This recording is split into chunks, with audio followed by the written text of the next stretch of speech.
Selamat pagi, Om, Tante, Bapak, Ibu, rekan-rekan semua, kakak pembina, adik-adik, dan anak-anak. Hari ini, saya, Markus, dari lingkungan Santa Coleta, hendak membawakan renungan terkait bulan Kitab Suci tahun 2020 pada hari Sabtu, 19 September 2020. Mari kita mulai dengan tanda kemenangan kita. Atas nama Bapa dan Putra dan Roh Kudus. Amin. Bacaan diambil dari Lukas 8 ayat 4 sampai dengan 15. Ketika orang banyak berbondong-bondong datang, yaitu orang-orang yang dari kota ke kota menggabungkan diri pada Yesus, berkatalah ia dalam suatu perumpamaan.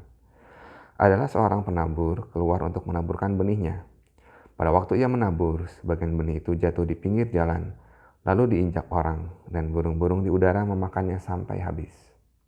Sebagian jatuh di tanah yang berbatu-batu, dan setelah tumbuh, ia menjadi kering karena tidak mendapatkan air. Sebagian lagi jatuh di tengah semak duri, dan semak itu tumbuh bersama-sama dan menghimpitnya sampai dengan mati. Dan sebagian jatuh di tanah yang baik, dan setelah tumbuh, berbuah 100 kali lipat. Setelah berkata demikian, Yesus berseru, "Siapa mempunyai telinga untuk mendengar, hendaklah ia mendengar." Murid-muridnya bertanya kepadanya, "Apa maksud perumpamaan itu?" Lalu ia menjawab, "Kepadamu diberi karunia untuk mengetahui rahasia kerajaan Allah. Tetapi kepada orang-orang lain hal itu diberitakan dalam perumpamaan, supaya sekalipun memandang, mereka tidak melihat, dan sekalipun mendengar, mereka tidak mengerti." Inilah arti perumpamaan itu. Benih itu ialah firman Allah.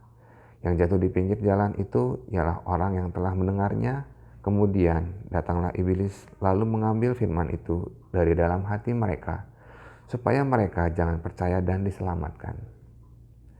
Yang jatuh di tanah yang berbatu-batu itu ialah orang yang setelah mendengar firman itu, menerimanya dengan gembira, tetapi mereka itu tidak berakar. Mereka percaya sebentar saja, dan dalam rasa pencobaan mereka murtad.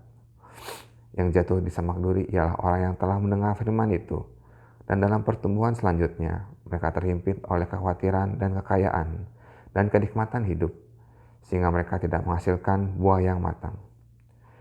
Yang jatuh di tanah yang baik itu ialah orang-orang yang setelah mendengar firman itu, menyimpannya dalam hati yang baik, dan mengeluarkan buah dalam ketekunan. Demikianlah Injil Tuhan. Terpujilah Kristus. Renungan hari ini hendak saya bawakan mengenai seorang penabur. Seorang penabur tentunya akan membajak sawahnya terlebih dahulu untuk menaburkan benihnya. Namun demikian tetap masih ada tanah-tanah yang penuh dengan kerikil, tanah yang berbatu, dan tanah yang subur.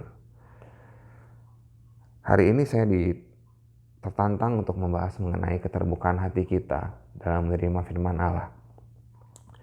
Banyak sekali hal-hal, contoh-contoh kecil dalam lingkungan sekitar kita, bahwa kerendahan hati untuk menerima firman Tuhan itu menjadi suatu yang sulit. Dalam pengalaman pribadi misalnya, ketika kita mendengar ke gereja dulu sebelum masa pandemi, kita akan berpikir, siapa yang akan membawakan firman Tuhan? Siapa yang akan memimpin misa? Kalau pastornya suka, kita bilang, wah ini oke.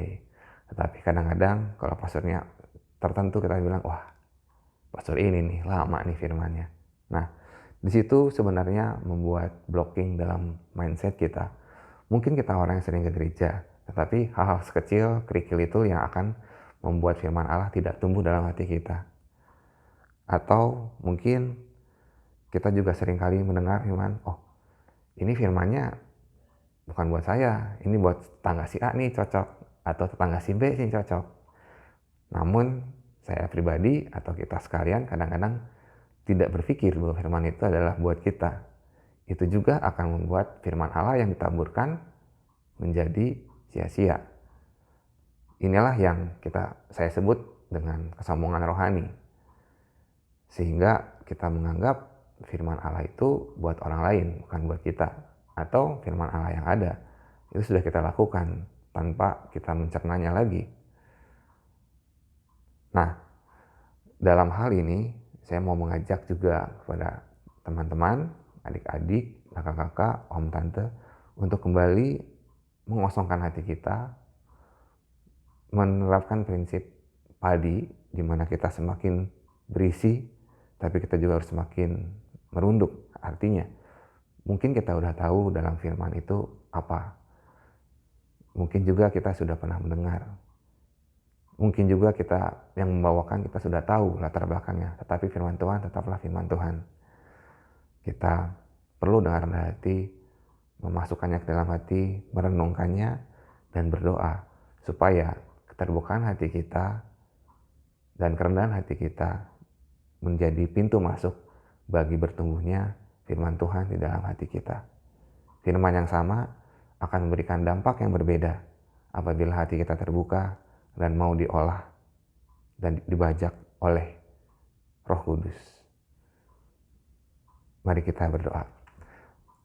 Tuhan yang Maha Pengasih, terima kasih untuk firman-Mu hari ini. Kiranya Engkau memberkati kami Tuhan, membuka hati kami, membajak hati kami, sehingga firman-Mu dapat tumbuh dalam diri kami. Berikanlah kami kerendahan hati Tuhan, supaya apa yang terjadi, apa yang Engkau firmankan, dapat kami pupuk dalam hati kami masing-masing, dan dapat membuahkan hasil yang lebih baik lagi demi kemuliaan nama-Mu. Terima kasih Tuhan Yesus atas berkat-Mu. Amin. Atas nama Bapa dan Putra dan Roh Kudus. Amin. Demikian Bapak Ibu, Om Tante, rekan-rekan semua, adik-adik dan anak-anak sekalian, firman yang Tuhan yang dibacakan hari ini semoga bermanfaat dan selamat beraktivitas. Terima kasih.